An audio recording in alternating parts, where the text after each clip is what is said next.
အားလုံးပဲမင်္ဂလာပါရှင် Women's Health Solution Channel မှာပြန်လည်ကြိုဆိုလိုက်ပါတယ်။ကျွန်မတော့တောက်ဖွားမြရဲ့အထူးဆရာဝန်ဒေါက်တာအင်းဝမ်ဖြစ်ပါတယ်။ဒီတစ်ပတ်မှာမျှဝေပေးခြင်းတဲ့အကြောင်းအရာကတော့အမျိုးသမီးတစ်ယောက်အကြောင်းတစ်စုံတစ်ရာကြောင့်အိမ်ထုတ်ပြီးနောက်ဆေးရုံကဆင်းပြီးမိမိအိမ်ကိုပြန်လည်ရောက်ရှိတဲ့အခါမှာနလန်ထမြန်အောင်မိမိကိုယ်ဘယ်လိုစောင့်ရှောက်သင့်လဲဆိုတဲ့အကြောင်းအရာများကိုမျှဝေပေးတော့မှာပဲဖြစ်ပါတယ်။အရေးကြီးဆုံးကတော့အမျိုးသမီးတစ်ယောက်ကဒီနလန်ထချိန်အတော်အတွင်းမှာလုံလောက်စွာအနားယူဖို့လိုအပ်ပါတယ်။တအိမ်ထုတ်ပြီးနောက်ပိုင်းမှာအမျိုးသမီးရဲ့စီးအိမ်ဝမ်းအိမ်ရဲ့လုပ်ငန်းဆောင်တာလေးတွေနည်းနည်းပြောင်းလဲနိုင်ပါတယ်။အချို့သောအမျိုးသမီးတွေကဝမ်းချုပ်တတ်ပါတယ်။ဒီလိုမျိုးဝမ်းချုပ်တာမျိုးမဖြစ်ရအောင်တအိမ်ထုတ်ပြီးနောက်ပိုင်းမှာရေများများတောက်တာအသီးအနှံနဲ့အပြင်ဘက်ပါတဲ့အစားအစာတွေအများကြီးစားဖို့လိုအပ်ပါမယ်။စီးအိမ်နဲ့ပတ်သက်ပြီးတအိမ်ထုတ်ပြီးအမျိုးသမီးတွေကစီးပိုးဝင်တတ်ပါတယ်။ဒါကြောင့်မလို့စီးသွားစဉ်ပူတာကျင်တာအောင့်တာရှိခဲ့မယ်ဆိုရင်တော့မိမိရဲ့ဆရာဝန်ကိုဆက်သွယ်ပြီးတင့်တော်တဲ့ပိုးသက်ဆေးတောက်သုံးဖို့လိုအပ်ပါမယ်။စီးသွားစဉ်မှာလည်းစီးအိမ်ကြွက်တာအားနည်းသလိုခံစားရပြီးစီးသွားရတာမဝတာစီးမထိန်နိုင်တာမျိုးတွေဖြစ်တတ်ပါတယ်။ဒါကြောင့်မလို့တအိမ်ထုတ်ပြီးနောက်ပိုင်းနလန်ထစဉ်ကစပြီး pelvic floor muscle exercise လို့ခေါ်တဲ့မွေးလမ်းကြောင်းကြွက်တာလေ့ကျင့်ခန်းပြုလုပ်ဖို့လိုအပ်ပါမယ်။မွေးလမ်းကြောင်းကြွက်သားလေ့ကျင့်ခန်းဆိုတာကတော့အလွယ်ပြောရင်မျိုးသမီးတယောက်စီးသွားစဉ်မှာစီးရက်သွားအောင်ကျုပ်လိုက်တာကဒီမွေးလမ်းကြောင်းကြွက်သားကျုပ်နဲ့လေ့ကျင့်ခန်းပဲပေါ့နော်ဒီလေ့ကျင့်ခန်းကိုတစ်ခါကျုပ်ရင်9စက္ကန့်အောင်ထားပြီးတော့ပြန်လျှော့မယ်ပြီးရင်ကျုပ်မယ်လျှော့မယ်ဒီလိုမျိုးလေ့ကျင့်ခန်းကိုမနက်၈ကြိမ်နေ့၈ကြိမ်ည၈ကြိမ်ပုံမှန်လုပ်ပေးခြင်းအပြင်မွေးလမ်းကြောင်းကြွက်သားအားကောင်းပြီးစီးအိမ်ပြဿနာကိုသက်သာစေနိုင်ပါတယ်။နောက်တစ်ခုကတော့တအိမ်ထုတ်ပြီးနောက်ပိုင်းမိမကူမှာသွေးအနှဲငယ်ဆင်းတာအရည်ကြီးအနှဲငယ်ဆင်းတာမျိုးဖြစ်တတ်ပါတယ်။ဒီလိုမျိုးသွေးနည်းနည်းဆင်းတာအရည်နည်းနည်းဆင်းတာက၄ဘက်ကနေ6ဘက်ထိကြာတတ်ပါတယ်။ကဲ၍သွေးအများကြီးဆင်းမယ်သွေးခဲတွေပါလာမယ်အနက်နဲ့အရည်တွေဆင်းမယ်ဆိုရင်တော့ဒါပိုးဝင်တဲ့လက္ခဏာတွေပို့လို့မိမိရဲ့တောက်ဖွားမိရဲ့ဆရာဝန်နဲ့ပြန်လည်တိုင်ပင်ပြီးတင့်တော်တဲ့ပိုးသက်ဆေးတောက်သုံးဖို့လိုအပ်ပါမယ်။အကယ်၍ခွဲစိတ်စဉ်မှာ ovary လို့ခေါ်တဲ့မမျိုးဥကိုတခါတည်းဖယ်ရှားခဲ့မယ်ဆိုရင်တော့သွေးဆုံးကိုင်တဲ့လက္ခဏာတွေကိုခွဲစိတ်ပြီးနလန်ထစဉ်အချိန်မှာကလေးကခံစားရနိုင်ပါတယ်။အဲ့တော့သွေးဆုံးကိုင်တဲ့လက္ခဏာတွေဆိုတာကရုတ်တရက်ပူလာပဲချွေးတွေအများကြီးထွက်ပြီးတော့ပြန်အေးသွားတာမျိုးဖြစ်တတ်တယ်။နောက်စိတ်ပိုင်းဆိုင်ရာနဲ့ပတ်သက်ပြီးစိတ်အတက်ကြလွယ်တယ်မျက်ရည်လွယ်တယ်စိတ်ပူပန်မှုများတယ်ဒီလက္ခဏာတွေတွေ့လာခဲ့မယ်ဆိုရင်တော့မိမိကသွေးဆုံးကိုင်တဲ့လက္ခဏာတွေပေါ်လာပြီလို့မှတ်ယူလို့ရပါတယ်ဒီလိုမျိုးအခြေအနေမှာ hormone replacement therapy လို့ခေါ်တဲ့ဟော်မုန်းအစားထိုးတောက်သုံးခြင်းကိုပြုလုပ်ဖို့လိုအပ်ပါတယ်တအိမ်ထုတ်ပြီးနောက်ပိုင်းမှာစိတ်ပိုင်းဆိုင်ရာအနေနဲ့မိမိကိုယ်ကိုဆုံးရှုံးမှုတစ်ခုခုဖြစ်သွားတယ်ဝမ်းနည်းမှုတစ်ခုခုဖြစ်တယ်လို့ခံစားရတတ်ပါတယ်အထူးသဖြင့်အသက်ငယ်စဉ်မှာတအိမ်ထုတ်လိုက်ရတဲ့ခါကျရင်မိမိမှာတအိမ်မရှိတော့ဘူးပြီးတော့ကိုယ်ဝင်မဆောင်နိုင်တော့ဘူးသားသမီးမရနိုင်တော့ဘူးစတဲ့စိုးရိမ်ပူပန်မှုတွေကလည်းဒီအရန်ဆိုးတတ်တယ်ပေါ့နော်တချို့ဘယ်လောက်ထိဆိုးလဲဆိုရင်တအိမ်ထုတ်ပြီးနောက်ပိုင်းမှာစိတ်သက်ကြတယ်လို့ခေါ်တဲ့ depression ဝင်ရလောက်တဲ့အထိကိုဆိုးနိုင်ပါတယ်ဒါကြောင့်မလို့တအိမ်ထုတ်ပြီးသားအမျိုးသမီးတွေကိုမိမိရဲ့အိမ်သားတွေကလည်းဝိုင်းဝန်းစောင့်ရှောက်ပေးဖို့လိုအပ်တယ်စိတ်ပိုင်းဆိုင်ရာခွန်အားပေးဖို့လိုအပ်တယ်နောက်ဖြစ်နိုင်မယ်ဆိုရင်တက်ကျွမ်းတဲ့ဆရာဝန်နောက်တအိမ်ထုတ်ထားမှုတဲ့အမျိုးသမီးအချင်းချင်းစကားပြောတာအတွေ့အကြုံဖလှယ်တာမျိုးတွေလုပ်ပြီးခြင်းအပြင်လည်းဒီစိတ်ပူပန်မှုကိုတက်တာစေနိုင်ပါတယ်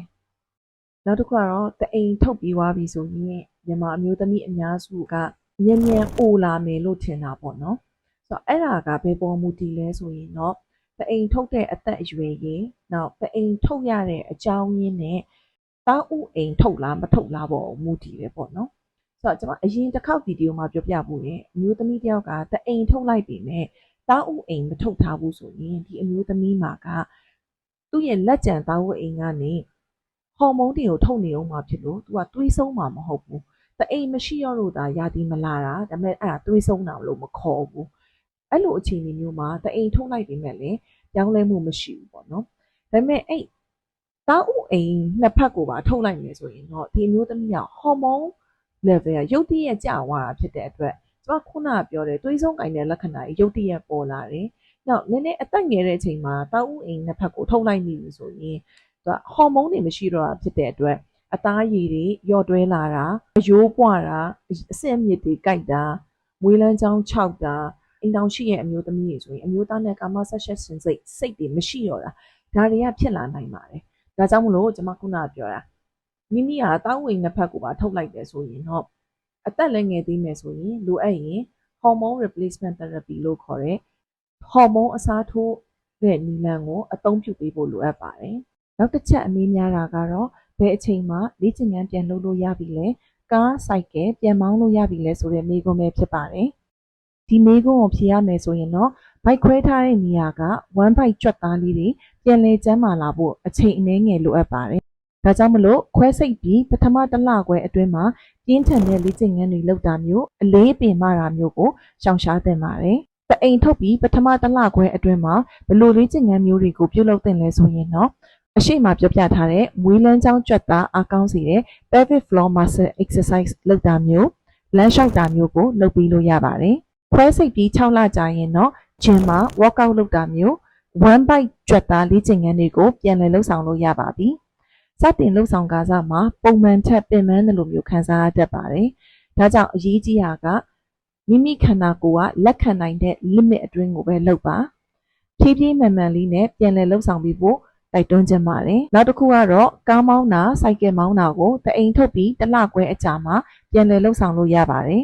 ။တတိထားမှာတော့စိုက်ကယ်မောင်းစဉ်မှာတတိလက်လွတ်စိုက်ကယ်ကိုမလိုက်တာမျိုးကိုရှောင်ရှားပေးဖို့လိုအပ်ပါမယ်။အိမ်တောင်တဲ့အမျိုးသမီးတွေအနေနဲ့မိမိအမျိုးသားနဲ့ကာမဆက်ဆက်ခြင်းကိုခွဲစိတ်ပြီး6ပတ်ကနေ10ပတ်အကြာမိမကိုကနေသွေးဆင်းတာအရည်ဆင်းတာတွေရပ်သွားတဲ့အချိန်မိမိကိုယ်တိုင်ကလည်းစိတ်ပိုင်းဆိုင်ရာအစဉ်သင့်ဖြစ်ပြီဆိုရင်တော့အတူပြန်နေလို့ရပါတယ်။အမျိုးသားနဲ့အတူနေစဉ်မိမကိုကနေသွေးဆင်းတာမျိုးဖြစ်ခဲ့မယ်ဆိုရင်တော့ကိုယ့်ရဲ့ဆရာဝန်ကိုအရေးပေါ်ချက်ချင်းပြန်လည်ဆက်သွယ်ဖို့လိုအပ်ပါမယ်။မျိုးသားနဲ့အတူနေစဉ်ဟော်မုန်းနေတဲ့လက္ခဏာတွေဖြစ်တဲ့မိမကိုခြောက်တွေ့တာမျိုးတွေခံစားရမယ်ဆိုရင်တော့ lubricant လို့ခေါ်တဲ့ချောစီကိုအသုံးပြုပေးလို့ရပါတယ်။ဒါမှမတတ်တာဘူးဆိုရင်တော့ estrogen vaginal cream လို့ခေါ်တဲ့ estrogen ဟော်မုန်းပါတဲ့လိမ်းစိကိုမိမကိုအတွင်းကိုလိမ်းပေးလို့ရပါတယ်။နောက်တစ်ခုအမေးများတာကတော့တအိမ်ထုတ်ပြီးနောက်ပိုင်းဘလို့အားဆေးတွေတောက်သုံးသင့်လဲဆိုတဲ့မေးခွန်းပဲဖြစ်ပါတယ်။ပထမတစ်လခွဲနလန်ထစဉ်အတွင်းမှာတော့အနာကျက်မြန်စေတဲ့ vitamin C, zinc, protein ဓာတ်ပါတဲ့အားဆေးတွေကိုတောက်သုံးပြီးလို့ရပါတယ်။ခွဲစိတ်စဉ်မှာသွေးထွက်များထားတဲ့လက္ခဏာတွေရှိခဲ့မယ်ဆိုရင်တော့တန်တက်အားဖြည့်ပြီးရဲ့တန်တက်အားဆေးတောက်သုံးပေးဖို့လိုအပ်ပါမယ်။ရေရှည်မှာတော့အယိုးကျန်းမာရေးအတွက်ကယ်လ်ဆီယမ်၊မက်ဂနီဆီယမ်၊ဗိုက်တာမင် D အစရှိတဲ့ဗိုက်တာမင်နဲ့သတ္တုဓာတ်တွေပါဝင်တဲ့အားဆေးတစ်မျိုးမျိုးကိုဆရာဝန်ရဲ့ညွှန်ကြားချက်အတိုင်းတောက်သုံးပေးသင့်ပါတယ်။နောက်ဆုံးအနေနဲ့တအိမ်ထုတ်ထားတဲ့အမျိုးသမီးတွေကတောက်ဥအိမ်မထုတ်သည့်တိုင်အောင်ပုံမှန်အမျိုးသမီးတွေထက်တစ်နှစ်နှစ်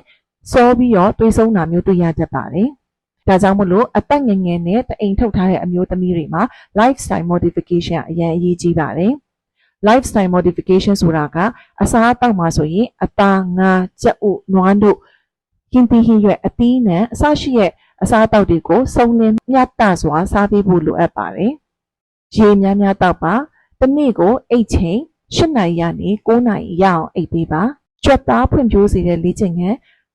muscle forming exercise ကိုတစ်ပတ်3ရက်လုပ်ပေးပါ။ mindfulness လို့ခေါ်တဲ့စိတ်ဖိစီးမှုကိုတက်တာစေတဲ့ယောဂဆော့တာအတရားထိုင်တာမျိုးတွေလည်းလုပ်ပြီးလို့ရပါတယ်။ဒီလိုမျိုးရေရှည်လုပ်ပေးခြင်းအပြင်တအိမ်ထုတ်ထားတဲ့အမျိုးသမီးတွေမှာကြွက်သားအယိုးအကြောတန်မာပြီးစိတ်ရောကိုယ်ပါကျန်းမာတဲ့ဘဝကိုရရှိမှာပဲဖြစ်ပါတယ်။ဒါလို့ဆိုရင်တော့တအိမ်ထုတ်ထားတဲ့အမျိုးသမီးတွေမှာမိမိကိုယ်ကိုကျန်းမာအောင်ဘယ်လိုစောင့်ရှောက်ရမလဲဆိုတာကိုနားလည်သဘောပေါက်မယ်လို့မျှော်လင့်ပါတယ်။ဒီဗီဒီယိုလေးကိုအဆုံးထိကြည့်ပေးတဲ့အတွက်ကျေးဇူးအများကြီးတင်ရှိပါတယ်။နောက်ထပ်လည်းအမျိုးသမီးကျန်းမာရေးဗဟုသုတဗီဒီယိုတွေကိုဆက်လက်ဝေမျှပေးသွားမှာမို့လို့ like and subscribe မလုပ်ရသေးဘူးဆိုလည်းလုပ်ပေးဖို့မေတ္တာရက်ခံအပ်ပါတယ်။အားလုံးပဲစိတ်ချမ်းသာခြင်းကိုယ်ကျန်းမာခြင်းနဲ့ပြည့်စုံကြပါစေရှင်။